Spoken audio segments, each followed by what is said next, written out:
Hello बच्चों, अगर आप क्लास 10th के स्टूडेंट हो, चाहे आप सीबीएसई बोर्ड में हो, चाहे आईसीएसई बोर्ड में हो, चाहे यूपी बोर्ड में हो, अगर आपको लेंस से रिलेटेड प्रॉपर्टीज नहीं पता है, लेंस में कॉन्वेक्स लेंस के लिए फोकल लेंथ पॉजिटिव होगी नेगेटिव होगी, इमेज फॉर्मेशन जो होता है इमेज डिस्टेंस पॉजिटिव नेगेटिव होगी, मैग्निफिकेशन पॉजिटिव होगा नेगेटिव होगा, हमको कुछ भी समझ में नहीं आता है और आपके पेट में गुड़गुड़ होती है इस टॉपिक से रिलेटेड। ठीक है, आप जितनी बार पढ़ते हो रटते हो बार बार भूल जाते हो, तो टेंशन बिल्कुल नहीं लेनी। अगर आपने ये वीडियो कंप्लीट वॉच कर ली तो इससे रिलेटेड जितने भी कॉन्सेप्चुअल क्वेश्चंस हैं, जितने भी न्यूमेरिकल क्वेश्चंस हैं, आप पट से सॉल्व कर लोगे, आपको बिल्कुल भी टेंशन नहीं होगी। चलो स्टार्ट करते हैं अपना टॉपिक। सबसे पहले बात करते हैं लेंस। बच्चों, हमारी क्लास 10th में दो ही टाइप की लेंस है, पहला है कॉन्वेक्स लेंस, ठीक है, और दूसरा है हमारे पास कॉनकेव लेंस।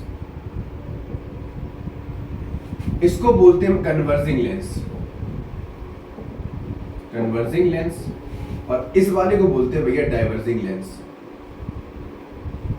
ये तुम्हारे रिलेटिव वाले जैसा होता है, ठीक है। आपके रिलेटिव आपको क्या करते हैं, डाइवर्ट करते हैं आपके गोल से, भटकाते रहते हैं, ये कर लो वो कर लो, और बाद में खुद ही जले में नमक छिड़कते हैं। कन्वर्जिंग लेंस ये बिल्कुल फोकस टाइप का होता है, ठीक है, आपके बाबूशोना की तरह आपको क्या करना पड़ता है, फोकस करना पड़ता है ना।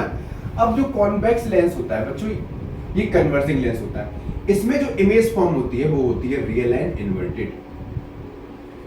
सर समझ में आ रहा है?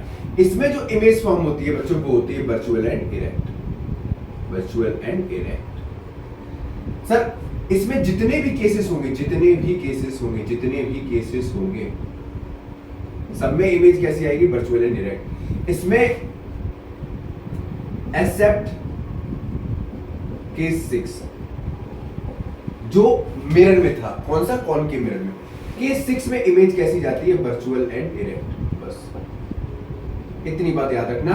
बाकी 5th केस तक कॉन्वेक्स लेंस में इमेज कैसी रहेगी, रियल एंड इन्वर्टेड। अब बात करते हैं कॉन्वेक्स लेंस में फोकल लेंथ, ठीक है, इमेज के बारे में, इमेज डिस्टेंस और यू के बारे में, ठीक है बच्चों। फोकल लेंथ कॉन्वेक्स लेंस की कैसी रहेगी, पॉजिटिव, वी भी कैसा रहेगा, पॉजिटिव, और यू हमेशा रहता है नेगेटिव। मतलब लिख लो यहां पे, कॉन्वेक्स लेंस में focal length and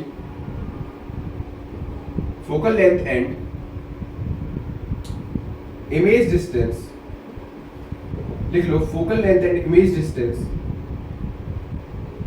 is positive for real and inverted image, real and inverted, ऐसे लिखो। रियल एंड इन्वर्टेड केस के लिए हमेशा फोकल लेंथ और इमेज डिस्टेंस कैसा रहेगा, पॉजिटिव रहेगा। मतलब बी और एफ कैसा रहेगा, पॉजिटिव, किस केस में, रियल एंड इन्वर्टेड के केस में। साथ में यहां पे लिख लो और अच्छे से लिख लो, मैग्निफिकेशन अलग से, मैग्निफिकेशन अलग से लिखा देंगे। अब बात करते हैं कॉनकेव लेंस के बारे में, ठीक है। कॉनकेव लेंस में क्या होगा, focal length and image distance both are negative for virtual and direct, ठीक है।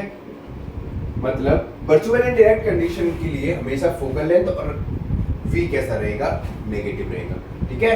तो कॉनकेव लेंस में तो v और f हमेशा कैसा रहेगा, नेगेटिव रहेगा, और u तो आपको पता है, चाहे कोई सा भी लेंस हो हमेशा कैसा रहेगा, नेगेटिव रहेगा, चाहे मिरर में हो चाहे लेंस में हो। यहां तक कोई भी दिक्कत नहीं ना।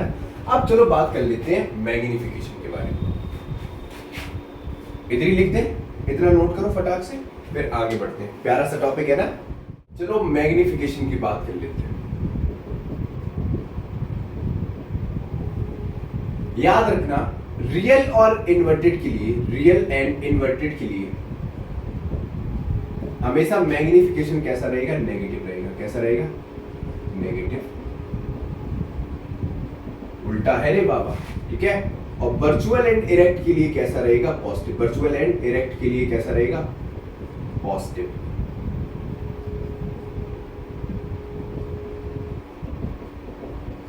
इसी में एक और इंपॉर्टेंट चीज है जो आपको नोट डाल के लिखनी है बेटा, जो पावर ऑफ लेंस होता है, ठीक है।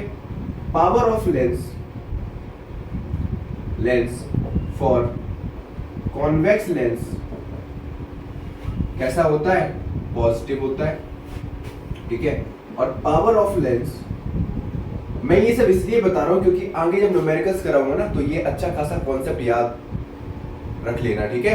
कारण क्या है कि जब आप न्यूमेरिकल सॉल्व करते हो तो आप वहां पे लेंस में भूल जाते हो कि वी पॉजिटिव लेना है, नेगेटिव लेना है, ठीक है, कौन सा लेंस है, कॉनकेव के लिए वी कैसा होगा, एफ कैसा होगा, जिससे आप न्यूमेरिकल पूरा क्या कर देते हो, गलत कर देते हो। इसीलिए मैं बता रहा हूँ, ठीक है। Power of lens for a concave lens कैसा होता है, नेगेटिव होता है, क्योंकि पावर ऑफ लेंस होता क्या है बच्चों, रेसिप्रोकल ऑफ फोकल लेंथ, यही तो होता है P बराबर 1/f, और इसकी यूनिट क्या होती है, डायोप्टर। क्या होता है, डायोप्टर, ठीक है, देख लेना स्पेलिंग सही है। और 1 डायोप्टर किसके बराबर होता है, ये भी इंपॉर्टेंट क्वेश्चन है, कॉन्सेप्ट मतलब पेपर में कई बार एमसीक्यूज में पूछा जाता है, 1 डायोप्टर किसके बराबर होता है, 1 मीटर इनवर्स के बराबर, ठीक है। तो आज ढेर सारा कॉन्सेप्ट आपका क्लियर कर दिया, अच्छे से समझ लेना, ठीक है। अच्छा पता आपको एक बात बताऊं, आज सुबह मेरी कमर में बहुत तेज दर्द हो रहा था, सच बता रहा, ठीक है। फिर मैंने रस के कमर गाना सुन लिया, उसके बाद मेरे कमर का दर्द चला गया। बड़ा ही आयुर्वेदिक सॉन्ग है, ठीक है।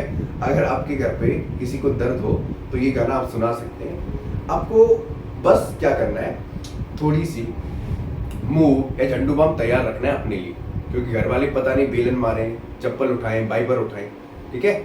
मजाक कर रहा हूँ। कॉन्सेप्ट कैसा लगा कमेंट बॉक्स में बताना, ठीक है।